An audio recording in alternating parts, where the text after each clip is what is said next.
લંડનમાં જયશંકર પર હુમલાનો પ્રયાસ, પોલીસની સામે ખાલિસ્તાની સમર્થકોએ તિરંગો ફાડ્યો। વિદેશ મંત્રી એસ જયશંકર બ્રિટન અને આયર્લેન્ડની 6 દિવસની મુલાકાતે પહોંચ્યા હતા। ત્યારે બુધવારે તેઓ બ્રિટિશ વડાપ્રધાન કીર સ્ટારમરને પણ મળ્યા હતા। જ્યારે ગુરુવારે લંડનના થિંક ટેન્ક ચેથમ હાઉસ ખાતે વિશ્વમાં ભારતનો ઉદય અને ભૂમિકા વિષય પર વાત કરી હતી। આ પહેલા એક ચોંકાવનારી ઘટના બની જેની સમગ્ર ભારતમાં ચર્ચા થવા લાગી છે। ઉલ્લેખનીય છે કે વિદેશ મંત્રી જયશંકર ચેથમ હાઉસ પહોંચે તે પહેલા કેટલાક ખાલિસ્તાની સમર્થકો ત્યાં પહોંચી ગયા હતા। તેમણે દેશ વિરોધી નારેબાજી કરવાની શરૂઆત કરી દીધી હતી। આ દરમિયાન જ્યારે જયશંકર ચેથમ હાઉસથી નીકળી રહ્યા હતા ત્યારે જ તેમના પર હુમલો કરવાનો પ્રયાસ કરવામાં આવ્યો। એક અહેવાલ અનુસાર એક વ્યક્તિ જયશંકરની ગાડી સામે આવીને તિરંગાને ફાડવા લાગ્યો હતો। વ્યક્તિની આ હરકત જોયા બાદ સુરક્ષાકર્મીઓએ તેને તાત્કાલિક પકડી પાડ્યો હતો અને ગાડીથી દૂર ગયા। જ્યારે એક બાજુ અમુક ખાલિસ્તાની સમર્થકો પોતાના હાથમાં ખાલિસ્તાનનો ઝંડો લઈને નારેબાજી કરવા લાગ્યા હતા। ઉલ્લેખનીય છે કે જ્યારે સ્વતંત્ર નીતિ સંસ્થાન ચેથમ હાઉસમાં કાશ્મીર મુદ્દે વિદેશ મંત્રીને સવાલ કરાયો તો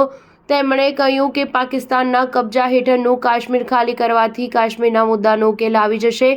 કાશ્મીરમાં મોટાભાગના મુદ્દાઓને ઉકેલવા અમારી સરકારે સારું કામ કર્યું છે। મને લાગે છે કે કલમ 370 હટાવવી એક સારું પગલું હશે। હવે પાકિસ્તાન અમને કાશ્મીરનો અમારો હિસ્સો પાછો આપી દે તો હું આશ્વાસન આપું છું કે કાશ્મીરના મુદ્દાનો ઉકેલ આવી જશે। સ્ટાર ન્યૂઝ 7 હંમેશા સચ્ચાઈની સાથે।